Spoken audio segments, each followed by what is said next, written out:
Ce programme est financé par les amis et partenaires du ministère de Joyce Meyer. Une grande chose que je dirais ici, apprenez à vivre pleinement votre vie. Pas celle que quelqu'un d'autre a et que vous voulez.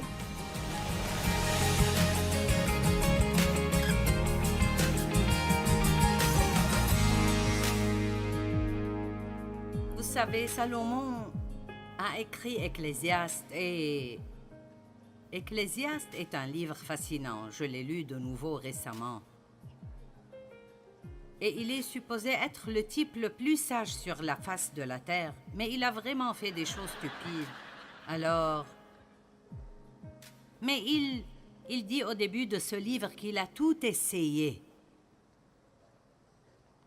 Je veux dire, il avait tout. Il a tout essayé. Il avait des femmes, il avait des concubines, il avait de l'argent, il a bâti des maisons. Il y a une partie où il dit « Je me suis fait des bassins et je me suis fait des maisons. » Et j'ai pensé « Voilà le problème. Tout ce que tu as fait était pour toi-même. » Et je crois cela. Mais il disait tout le temps « sous le soleil ».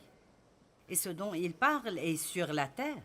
Il a essayé de trouver la réjouissance dans les choses charnelles, et vous ne pouvez vraiment pas faire cela. Et finalement, à la fin du livre, dans le chapitre 12, il a dit, et voilà la conclusion de tout ce qui a été dit.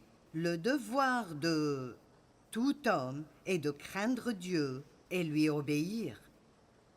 Et ça arrangera toute mauvaise situation dans la vie. Amen. Mais voici deux versets, deux choses qu'il a découvertes et que je pense étaient bonnes.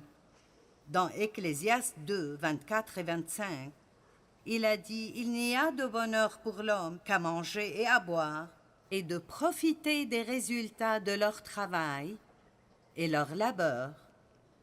Et cela aussi vient de la main de Dieu. » Je pense que c'est intéressant. Il a dit que nous devons découvrir comment profiter des résultats de notre travail. Vous voyez? En fait, j'aime vraiment ce que je fais. Je m'amuse bien ce soir. J'ai pris plaisir à me préparer. Et vous dites, oui, si j'avais ton travail, je l'aimerais aussi. Eh bien, non. Vous ne l'aimerez pas. Parce que ce n'est pas votre appel. Dieu a donné quelque chose à faire à chacun. Et quoi que soit votre responsabilité, c'est ce que vous êtes supposé faire avec joie et c'est ce que vous êtes supposé aimer faire. Vous dites, c'est impossible pour moi d'aimer mon travail. Prenez patience ce soir. Je pense que vous allez changer d'attitude. Et sinon, j'ai encore 2 chances avec vous. Nous devons apprendre ça. Pensez juste à la différence que ça ferait dans votre vie si vous vous réjouissez de tout ce que vous faites. Pensez juste à cela. Je veux dire, tout.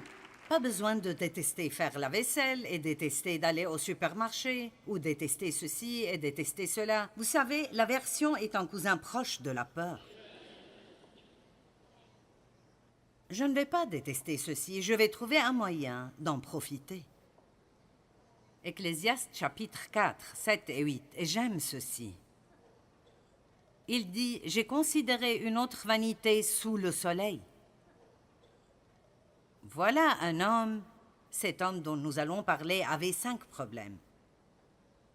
Voilà un homme sans personne, c'était son premier problème. Les gens ne sont pas censés être seuls, nous sommes censés être en communion avec d'autres êtres humains. Donc, ne vous isolez pas et ne pensez pas que vous n'avez besoin de personne parce que nous avons tous besoin d'autres personnes. Amen. Il n'a ni fils ni frère. Et pourtant, son travail n'a point de fin. Et c'était son deuxième problème. Son travail ne finissait pas. Il ne savait pas comment prendre des vacances de 5 minutes. Et ses yeux ne sont, troisième problème, jamais rassasiés de richesse. Donc, il a travaillé tellement dur qu'il a fait beaucoup d'argent, mais il n'était pas satisfait avec l'argent qu'il avait gagné parce qu'il était avide. Donc, bien qu'il ait travaillé si dur, il ne pouvait pas profiter de la richesse qu'il avait. Son quatrième problème était, pour qui donc est-ce que je travaille? Il ne savait même pas pourquoi il le faisait. Cet homme n'avait personne à qui tout léguer. Et dans une partie d'Ecclésiaste, il dit, je laisserai tout cela à quelqu'un que je ne connais même pas. Allez maintenant. Et écoutez ceci, et il se dit, pour qui donc est-ce que je me prive de bonnes choses?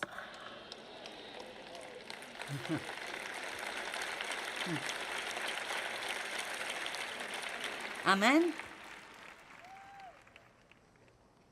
Et pourquoi faites-vous cela?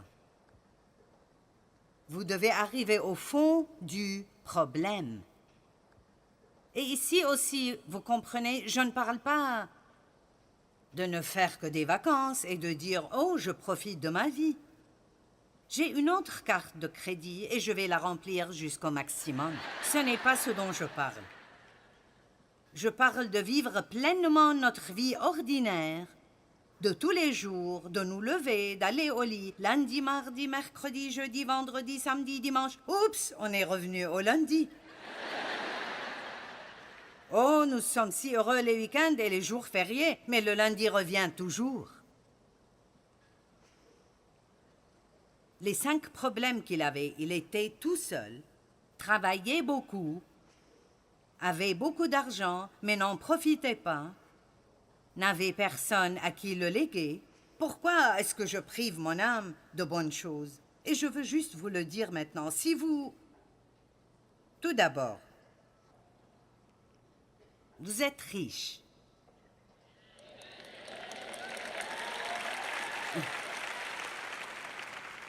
Il parle d'avoir des richesses, et vous pensez peut-être, eh bien, si j'avais des richesses, je serais content. Pas nécessairement, parce que l'argent seul n'a pas le pouvoir de vous rendre heureux. Il ne l'a vraiment pas. Mais bonté divine, laissez-moi vous le dire. Tous ceux qui sont ici sont plus riches que les 2/3 du reste du monde. Donc, ne perdez pas votre temps à souhaiter avoir plus d'argent et la vie de quelqu'un d'autre. Ce que vous devez faire est de commencer à bien gérer ce que vous avez et de commencer à profiter pleinement de ce que vous avez.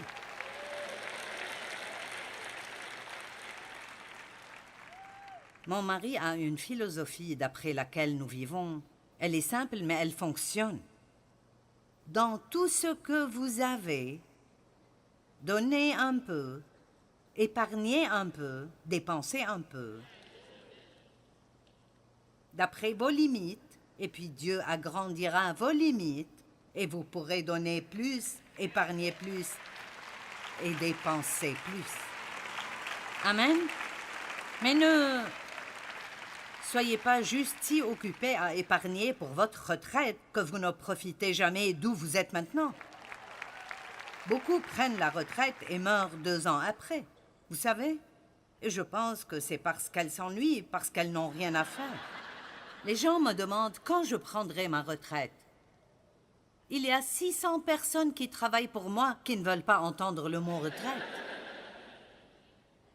Je ne compte pas prendre ma retraite. Vous dites...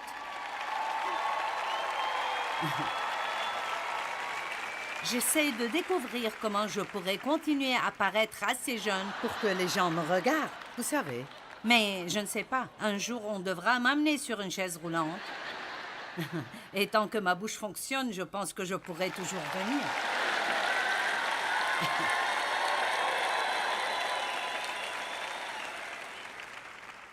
Et je ne sais pas, vous savez, des circonstances arrivent.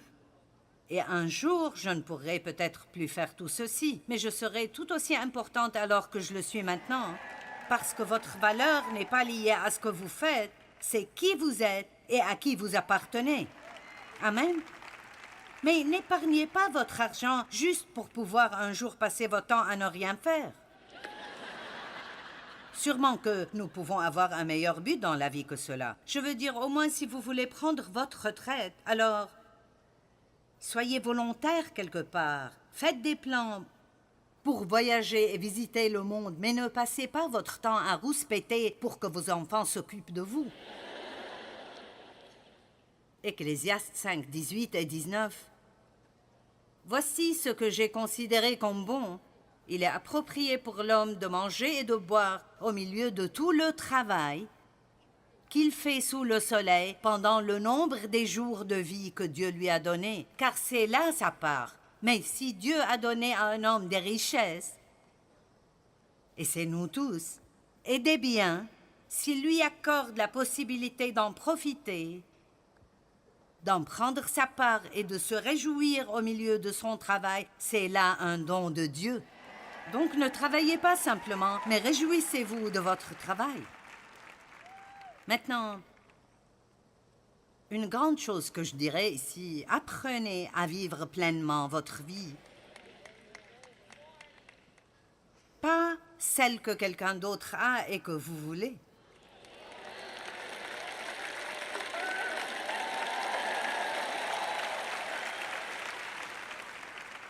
Vous ne pouvez pas être jaloux et envieux et vivre pleinement votre vie. Mais je ne comprends pas. Non. Personne ne vous demande de comprendre. Dieu vous demande juste de prendre ce qu'il vous a donné, de fleurir là où Dieu vous a planté.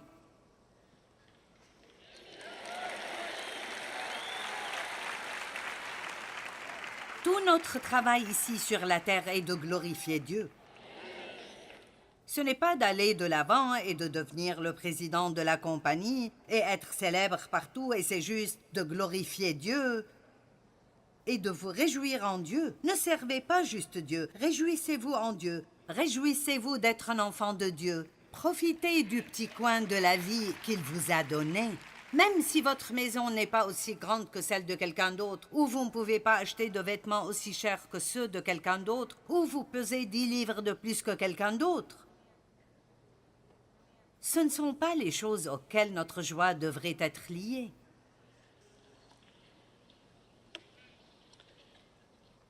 La partie majeure de la vie est ordinaire, mais vous pouvez apprendre à en profiter.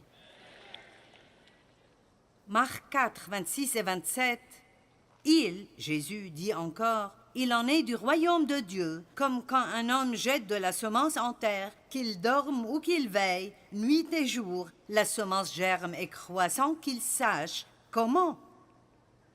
Les graines germent, Dieu travaille, mais en attendant, nous devons passer par beaucoup de vies ordinaires. Vous plantez vos graines de foi, vos graines financières dans le royaume de Dieu, et vous croyez que Dieu travaille, et alors que vous attendez, vous vivez pleinement la vie que vous avez. Cessons de penser « je profiterai de la vie quand, je serai heureux quand ». Pas quand, maintenant. Que tout le monde dise « maintenant » à voix haute. Très bien. Maintenant, quelque chose que Dieu me montrait et ça semble être si simple. Vous direz « Ah, je sais cela, mais je pense que ça aiderait beaucoup d'entre vous. » Très bien, alors, il y a une façon, c'est ma petite méthode secrète. Il y a une façon pour vous d'être heureux dans tout ce que vous faites. Vous vous réveillez le matin, vous pensez « Oh, je ne veux pas me lever. Je ne veux pas aller au travail. Je ne veux pas conduire dans l'embouteillage. Je ne veux pas entendre ces enfants. Je déteste cela, mais je dois aller le faire. » D'accord. Quand je me réveille maintenant, et je suis étendue et je pense, je ne veux pas particulièrement me lever. Je pense, Dieu merci, j'ai des jambes. Je peux me lever et marcher jusqu'à la salle de bain et aller à la cuisine et me faire une tasse de café dans ma belle petite cafetière et m'asseoir dans mon siège à bascule et regarder par la fenêtre et boire mon café et parler à Jésus parce que je suis sauvée.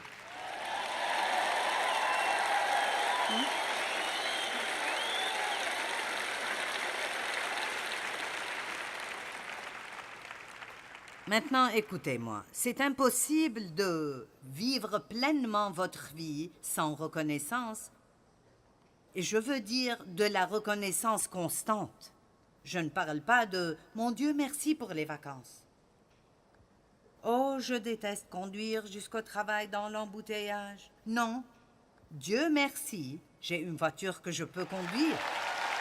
Allez, Dieu merci, j'ai un travail où je peux aller. Ce n'est peut-être pas mon favori, mais j'ai un emploi et beaucoup n'en ont pas.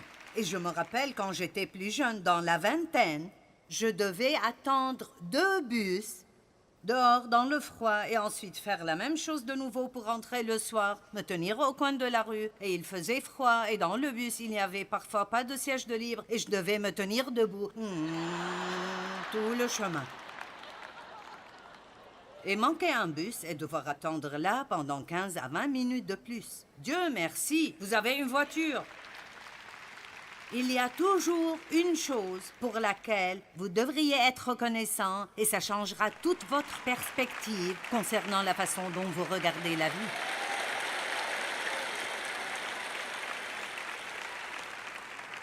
Mais ce n'est pas quelque chose qui va arriver automatiquement parce que vous m'entendez. Je vais être honnête avec vous. C'est une chose pour laquelle vous devez travailler un peu parce que le diable ne veut pas que vous ayez la joie ou que vous viviez pleinement votre vie. Je regardais ceci comme mon travail. Oh, j'attends que la conférence soit terminée. Puis j'ai pensé, c'est stupide, je vis sur cette plateforme. Je veux dire pas autant que dans le passé, je fais beaucoup de réunions maintenant, mais pas autant qu'avant. J'ai senti littéralement que je vivais là. Et j'ai pensé, eh bien, si c'est ce que Dieu m'a appelé à faire, et c'est ce que je ferai, je vais être heureuse. Je ne me tiendrai pas ici effrayée par ce que les gens pensent, ni m'inquiéter de si vous m'aimez ou pas, ou si je dis tout exactement comme il faut. Je m'amuse là.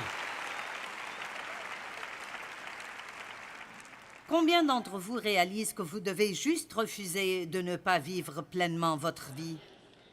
Une personne, ce n'est pas mal.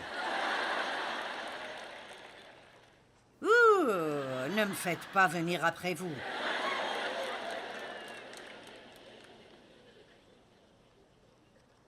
Oh, je déteste faire la vaisselle.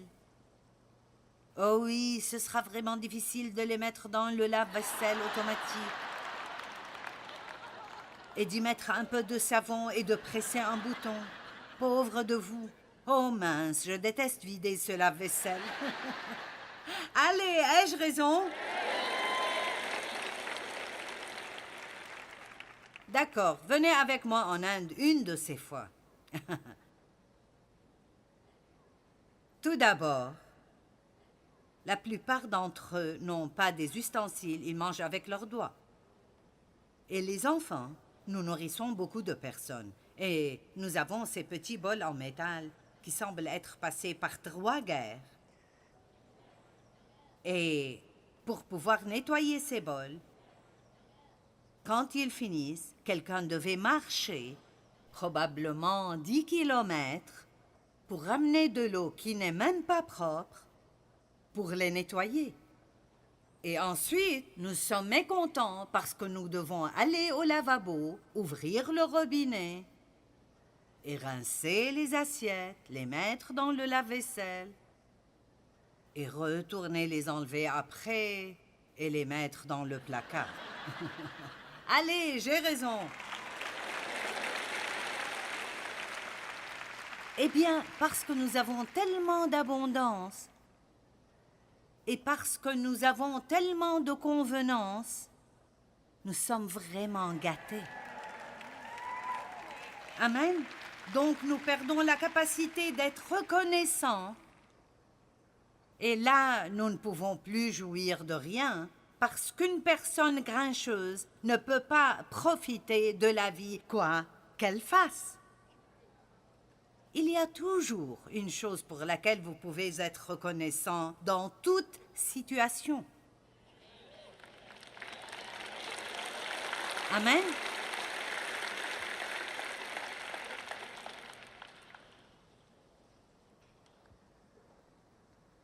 Philippiens 4:11. Ils ont envoyé un don à Paul et il a dit « Ce n'est pas le besoin qui me fait parler ainsi ». Il les remerciait, il a dit « Je ne dis pas ça parce que j'ai un besoin, car j'ai appris en toutes circonstances à être content. » Il a appris cela. Ce n'est pas quelque chose qui est venu automatiquement. Je sais vivre dans le dénuement et dans l'abondance. J'ai appris à m'accommoder à toutes les situations et toutes les circonstances. Que je sois rassasié ou que j'ai faim, je peux tout faire grâce à celui qui me fortifie. Maintenant, nous prenons le verset 13 un peu hors contexte parfois et nous le faisons dire « Je peux faire tout ce que je voudrais faire. Je peux le faire. » Paul parlait de quelque chose de spécifique. Il disait « Je peux être heureux quand j'ai beaucoup ou quand je n'ai pas assez. » Ou disons-le autrement, je peux être heureux quand tout va pour le mieux dans ma vie et je peux être heureux quand rien ne va du tout. Maintenant, comment Paul pourrait-il faire cela? Je crois que oui, il y a des choses que nous devons apprendre pour pouvoir faire ces choses. Donc, la gratitude peut être une grande chose dans votre vie. Mais je crois que le secret que Paul a appris était que, quoi que soient les circonstances auxquelles il faisait face, toute chose concourt ultimement pour son bien. Allez, quoi que soient vos circonstances maintenant, pour ceux qui aiment Dieu et sont appelés selon son dessein, toutes choses concourront pour le bien de ceux qui l'aiment et veulent sa volonté dans leur vie. Je crois que même quand Paul était en prison, il a pu dire « Réjouissez-vous dans le Seigneur ». Oui, je le répète, soyez dans la joie. Et j'ai visité la prison dans laquelle il était. Et il n'y a pas de raison de se réjouir là-bas. Ils disent que les égouts de la ville passaient par là. Maintenant, Dieu merci, ce n'est plus le cas, mais... Je veux dire...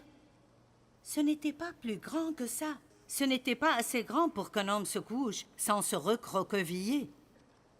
Et il a dit « Réjouissez-vous dans le Seigneur ».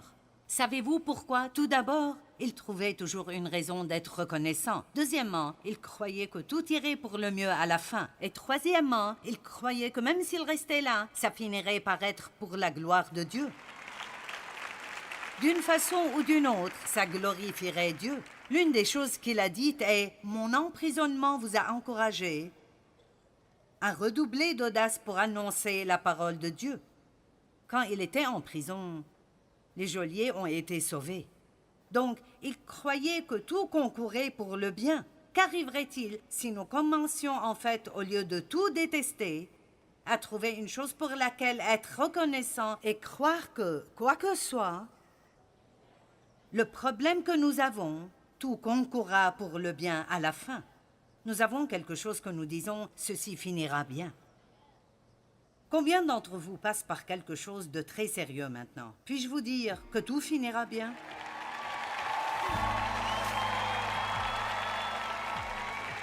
Tout finira bien. Et faites tout ce que vous pouvez faire pour continuer à vivre pleinement votre vie maintenant.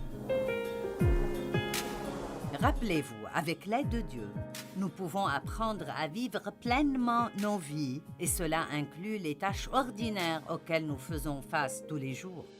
Quoi que soient les circonstances, donnez-vous la permission de vivre pleinement votre vie dès maintenant.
a digital embrace. Neon light shining true, a universe created for me and you. Hold me close, don't let it fade. In this neon garden we've made.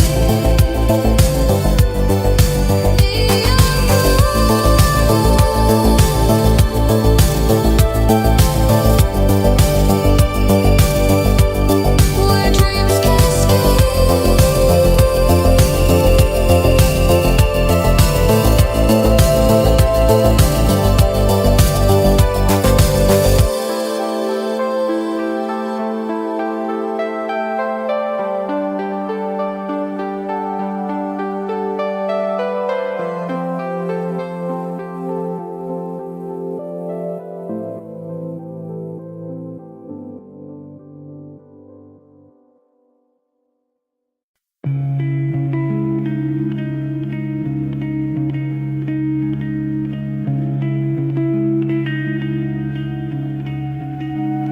I drew a map on a coffee-stained sheet of all the places I forgot to meet myself, at doorways I never found, where silence is the only sound. I marked an X where time stood still, and circled places I couldn't feel. The roads were crooked, lined with light, but none of them turned out quite right. So many paths with no goodbye. So many days I passed me by. These are maps for the lost days, etched in fog and sideways rain. No compass points, just phantom lines leading back to stolen time. And if I trace them long enough, will I find the part I left untouched, or just more echoes in the maze? Maps for the lost days. I scribbled dreams in margins wide of notebooks soaked in storm and tide. Wrote down the names of things I missed, like morning light and innocence. A crossroad carved in memory's thread. One side was silence, one was dread. But I kept walking without shoes, learning how to lose.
all my notes. And though the ink begins to run, the journey's end is not undone. These are maps for the lost days, drawn in silence, grief and grace. They never lead to solid ground, but help me wander, not be found. So if I'm gone, don't look away. I'm just out searching in my way, among the folds and shadow plays. Maps for the lost days.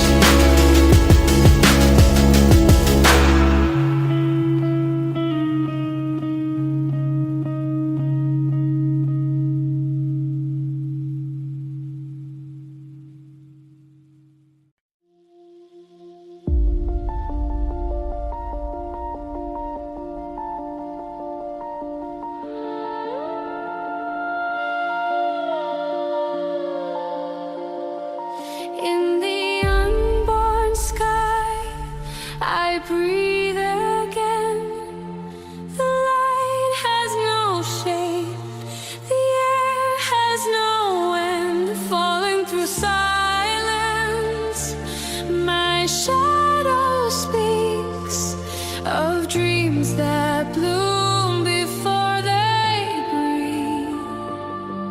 No pulse, no time, no fear, only echoes pulling me near.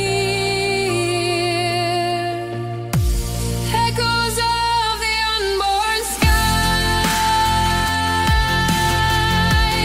calling through the void I fly. Every sound a memory new, every star becomes of you. I'm not lost, I'm undefined, between the noise and the divine. Threads of color weave through night, painting motion inside the light. I see my name before it's known, a whisper carved into the tone. No breath, no name, no pain, still the echoes call my name. Echoes of the unborn sky, calling through the void I fly. Every sound a memory new, every star becomes of you. I'm not lost, I'm undefined, between the noise and the divine. Drift inside a silver rain, hear the thoughts before the brain.